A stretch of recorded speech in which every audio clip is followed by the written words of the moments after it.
That was okay. So then I had read this article about code words in the Epstein files, and I did the shrimps, and then I had some stuff about pizza and grape juice in there, about grape soda, and my co-author Alex was like, "Dude, you can't go full Pizzagate. Like you gotta like." So we kept it out, and then the Times mentioned the pizza thing, so I wrote some on X about it, but I ended up taking it down because I was like, I don't really know this one. I mean, what weirded me about the pizza one was where his urologist was like, take your erection dysfunction pills and then we'll go out and get pizza and grape soda. And I was like, that is creepy, as hell.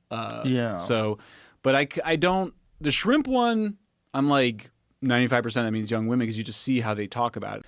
There's other ones like people are like the jerky is like cannibalism and whatever. Yeah. It's like, well, it didn't help that the restaurant owner was like the restaurant's name was like cannibal and something. Yeah. But I'm skeptical that that's what that was. So well, you would be skeptical unless you were part of some of these fucking bizarre satanic rituals, and then you would go, "Oh my God, it's real." Like people have sacrificed people. Why wouldn't we think they're talking about that?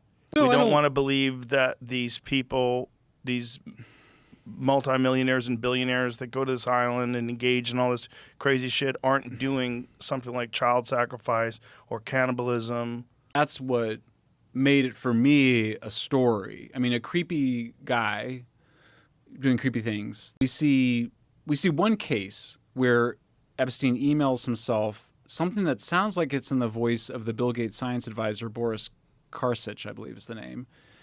And in it, they talk about, it's the famous email where he says, I got STDs. It says you got STDs from Russian hookers or from Russian women, and then you tried to slip antibiotics, or you wanted me to slip antibiotics in Melinda's drink.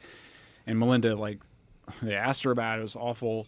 It doesn't, that's not, it's weird what that is. So first of all, it's not even clear just from the email, we know that there at least implies that he's got dirt on people and that he is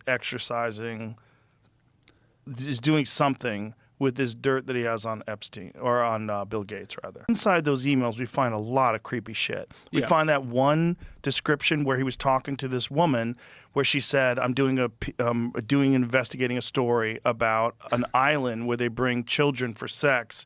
And he goes, she almost had a heart attack when I told her that person is me. Well, he was talking about the rumors and gossip about him, but he wasn't saying that he's bringing children to his island for sex. But that is what he said. But if you look at the text... he said they're talking about me. No. She said, I'm doing a story on a guy who brings children to his island for sex, and he says she almost had a heart attack when I told her that person is me. The person that my you're interpretation. Being charitable. I'm not. Well, but you're being charitable because that's not what the text says. What the text says is someone's bringing children to an island. I told her that person was me. Yeah.